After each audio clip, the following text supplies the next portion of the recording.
Жаңы Жер айыл өкмөтүндө 13 миңдей калк жашайт. Жергиликтүү тургундар Кыргызстандагы маалыматтарды сыналгы аркылуу гана албаса, негизинен кошуна Тажикстандын жана Өзбекстандын радиолорун угушат. Буга кошо Жаңы Жер айыл өкмөтү район борборунан 80 чакырым алыста жайгашкандыктан интернет менен да камсыз болушкан эмес. Санариптик эме көргөзүү бир аз сапат оңолгон менен, бирок ага чейин ар дайым эле 13 мисалы Тажикстандын каналыга салыштырмалуу биздин 1-2 мамлекеттик каналда ошолдун арасында өтө баягы сапаты төмөн эле да. Бул өтө моундай опасный дисбаланс да, баягы маалыматтык коопсуздук деген да ушунан.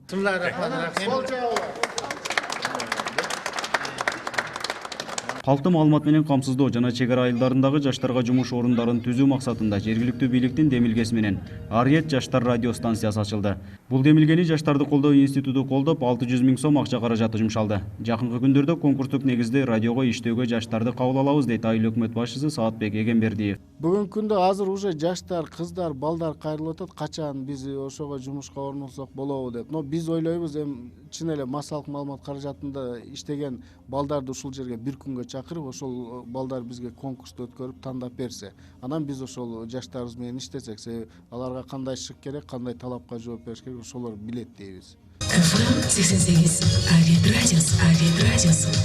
Учурда Ариет радиосу FM 88 жыштык аркылуу айыл өкмөтүнүн 3 айылында жана Тажикстандын чек арага жакын жайгашкан айылдарында обого чыгып жатат. Радионун ачылышы айыл жериндеги тургундарды Кыргызстандын маалыматы менен камсыздоого мүмкүнчүлүк түздү. Бизге бул радионун ачылышы өтө чоң таасир тийгизет.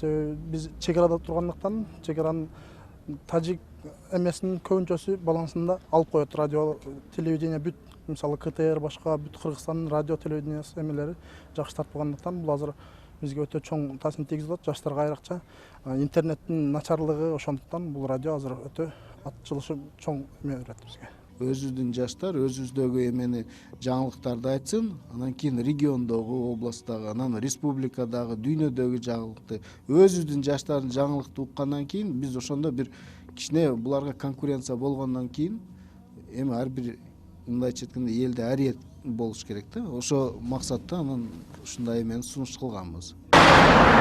Баткен облусунун аймагында мамлекеттик 1 телеканал, 7 гезет, көз карандысыз 2 маалымат борбору жана 3 радио бар. Бүгүнкү күндө облус аймагында Кыргызстандын телеканалдары жана радиолору тартпаган 19 айыл калган. Буга чейин Жаңы Жер айыл өкмөтү радио тартпаган аймактардын катарын толуктап келчү. Нургазы Жайнаков, Жыргал Абдыжалил уулу, Ынтымак, Лейлек району.